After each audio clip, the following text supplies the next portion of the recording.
So, Cal, thank you for joining us today.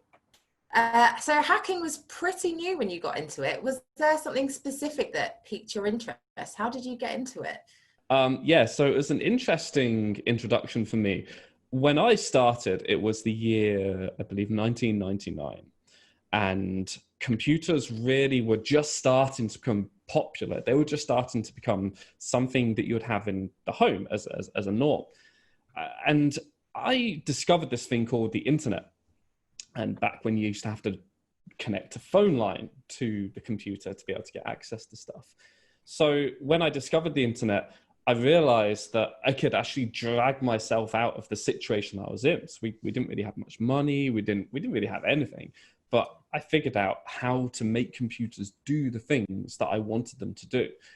So I would use credit cards. I would steal credit cards from websites. I would hack into websites to get free dial-up credentials so I could get free internet. And it was really, to begin with, a means of survival to be able to better my life, not really fully understanding the consequences of my actions at the time. Now, as you can imagine, I was, I think, 10 or 11 years old at that point. The law enforcement eventually realized what was going on, and they weren't too happy about it. So about a year and a half, 2 years later, they came in and they kicked the door down, and they threw me in handcuffs, put me on the floor, put my mom on the floor as well. They took everything. They took absolutely everything. It's one of those memories that kind of sticks in your brain. Some things you remember for your whole life, almost crystal clear, everything down to the smells and everything. And that's one of those days. Um, and I figured after that, after I just spent 12 hours in the cells, that the best thing I could do was to carry on hacking, to carry on breaking the law, because again, I was a dumb kid. I didn't really know what I was doing. And so I carried on and on and on. And the police didn't really know what to do with me. The magistrates didn't know what to do with me. Probation didn't know what to do with me. They never had this situation before where they'd had this kid that just wouldn't stop, and they didn't understand the crime that the kid was committing. And really, what should have happened is I probably should have gone into social care and given a little bit more of a structured life. But if that had happened, I wouldn't be where I am today. So I just wanted to know what turned everything around for you. How did your trajectory change? mm. So when I was 16 years old, I came in with this great life decision that I should probably have a kid. And so my girlfriend at the time got pregnant. And then I think we were 17 years old. She got pregnant. And 9 months later, kid was born. And I was on the run at this point. I had multiple arrest warrants. I think about 40 different warrants out for my arrest at that point. Yeah, Fugitive it on the was. run. Oh, it was brutal. The police were chasing me everywhere, and they just couldn't catch me. But what they eventually did was they found this little piece of evidence against my partner, and or my partner at the time, and they arrested her. They went round there, they took the kid off her, and they said, right, you got two options here. You can either tell us where Cal is, or we're going to send you to prison, and the kid will go into care. It's like, oh, Christ, okay, I'm going to have to do something here. So I got in touch with the officer, uh, a guy called DC Clive Reed, one of the very few remaining old school police officers, the type that actually cares about their job, the very embodiment of what law enforcement really should be. Um, and I built a relationship with him over a 2 or 3 week period where I negotiated my surrender. And on the weekend that I agreed to hand myself in so that my partner could be taken out of prison because she got remanded at that point, and to be able to get my kid back into her care. He said, Cal, here's what I'm going to do. I'm going to give you a weekend to yourself. Sort your stuff out. Do what you got to do. I'm not going to arrest you. But for God's sake, don't get caught by any police force, because if you do, I can't help you. I can't protect you. But he knew exactly where I was. Like every single police force in the UK was dying to get their hands on me, and he knew exactly where I was, but he didn't come to arrest me. He didn't even have me under surveillance. He just trusted that I was going to hand myself in because he knew I wanted to change things, that I wanted to make my life different.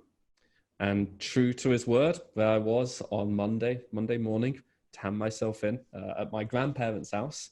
And he came there and he shook my hand, he shook my grandparents' hands, and then he put me in the car, didn't handcuff me, didn't give me my rights or anything like that, and then went to the police station.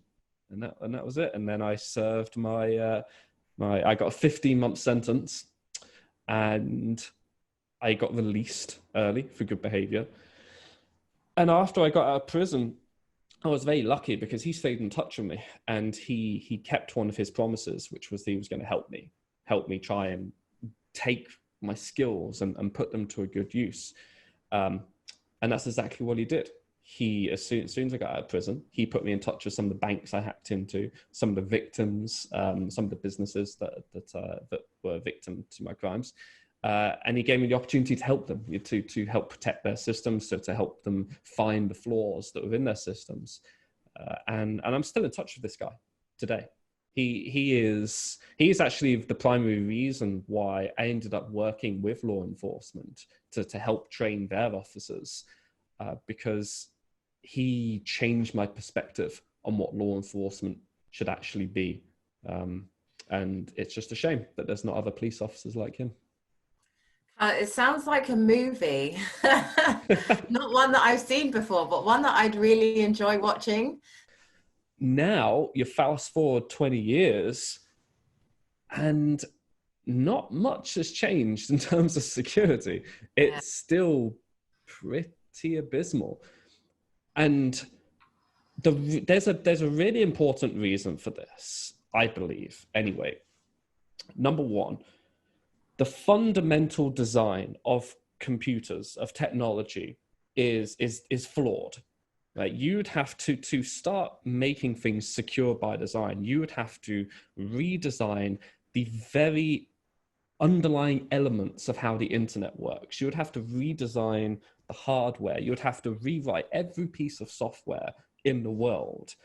And even then, it's not guaranteed to be bug-free. Right? There's always going to be bugs, and bugs can sometimes introduce security issues. So that's the first one.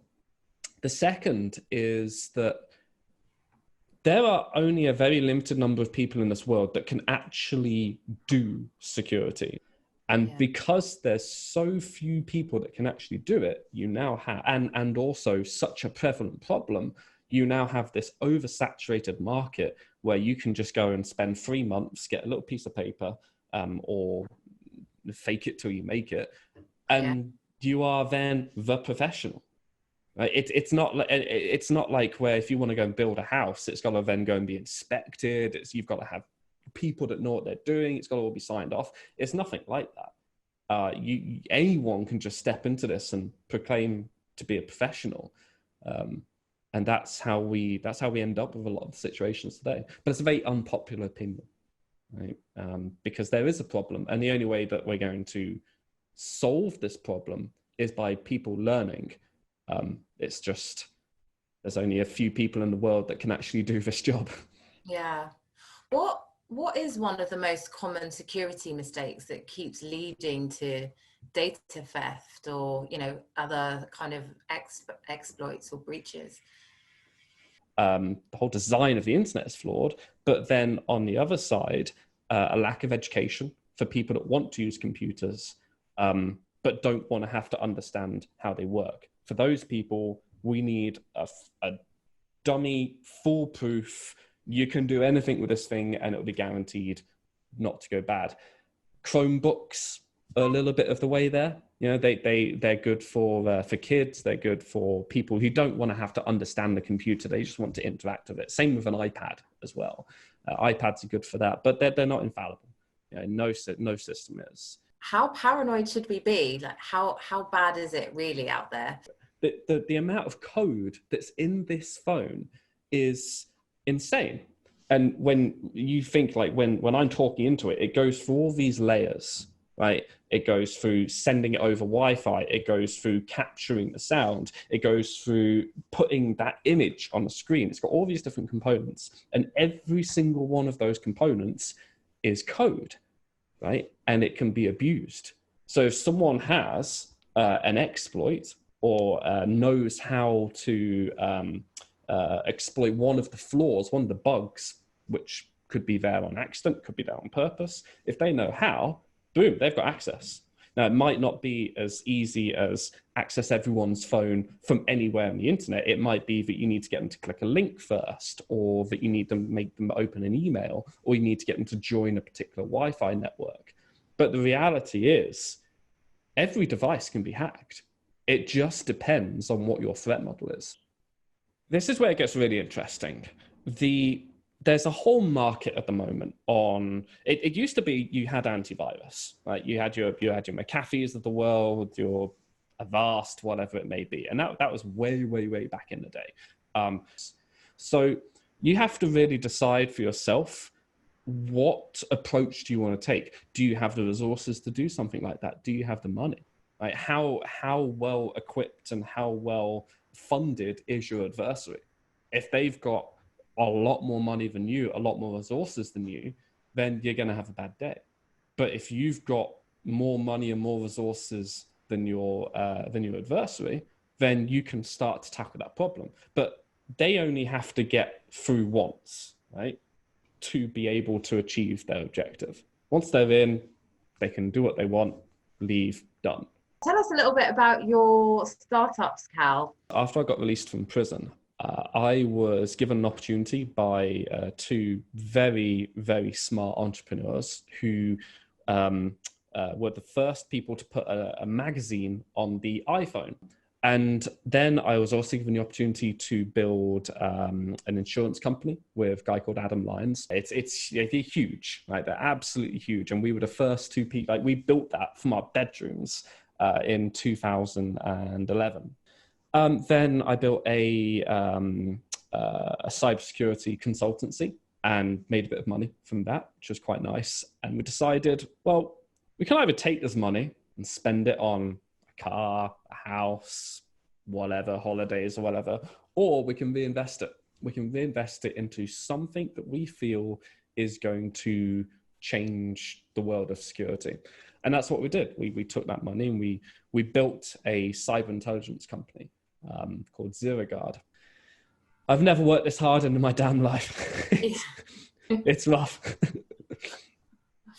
Excellent. Well, we are coming to the end of our time now. So, Cal, thank you for sharing your incredible story with us. Like, you just couldn't make it up.